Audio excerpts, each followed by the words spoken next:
গুরুদাসপুর উপজেলা ইউনো মহোদয় ফাহমিদা আফরোজ, উনি আমাদের একজন মানবিক ইউনো, ওনাকে আমাদের এলাকা পক্ষ থেকে স্যালুট জানাই। এবং স্যালুট জানাই মিলন মাহমুদ উপজেলা ইঞ্জিনিয়ার, স্যালুট জানাই উপজেলা ইঞ্জিনিয়ার জনাব মোহাম্মদ হারুন ভাই। বিশেষ করে হারুন ভাই আমাদের এই রাস্তার জন্য অত্যাধিক শ্রম এবং পরামর্শ দিয়েছেন। দীর্ঘ প্রতীক্ষার পর অবশেষে নাটোর জেলার গুরুদাসপুর উপজেলার বাহাদুরপাড়ার রাস্তা মাপার কাজ শেষের পথে। এলাকাবাসী দীর্ঘদিনের দাবি পূরণ হতে যাচ্ছে বলে সবাই স্বস্তি প্রকাশ করেছেন।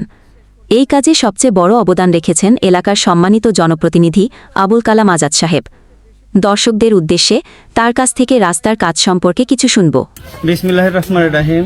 সম্মানিত উপস্থিতি এবং যারা দেখছেন এবং শুনছেন, সবাইকে আমার পক্ষ থেকে সালাম, আসসালামু আলাইকুম রহমতুল্লাহ।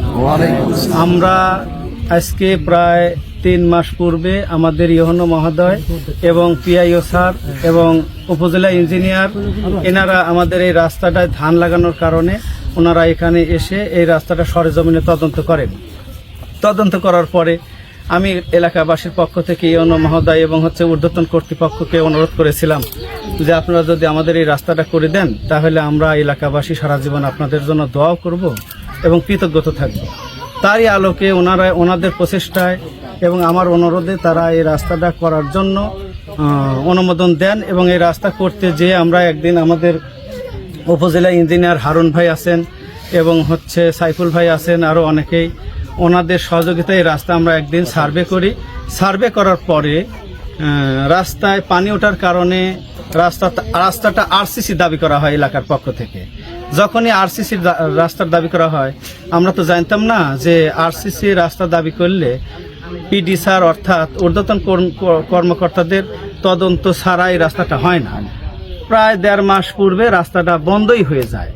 তারপরে যেভাবেই হোক অনেক প্রচেষ্টার পর উপরে কথা বলি, পিডি স্যারের সাথে কথা বলার পরে পিডি স্যার এখানে ভিডিও কনফারেন্সের মাধ্যম দিয়ে উপজেলা ইঞ্জিনিয়ারদের অনুমোদন দেন যে আপনারা যেটুকুন পানি ওঠে সেইটুকুন হলো আরসিসি করেন, আর যেটুকুন পানি ওঠে না সেইটুকুন আপনারা বিসিসি করেন, অর্থাৎ কার্পেটিং করেন।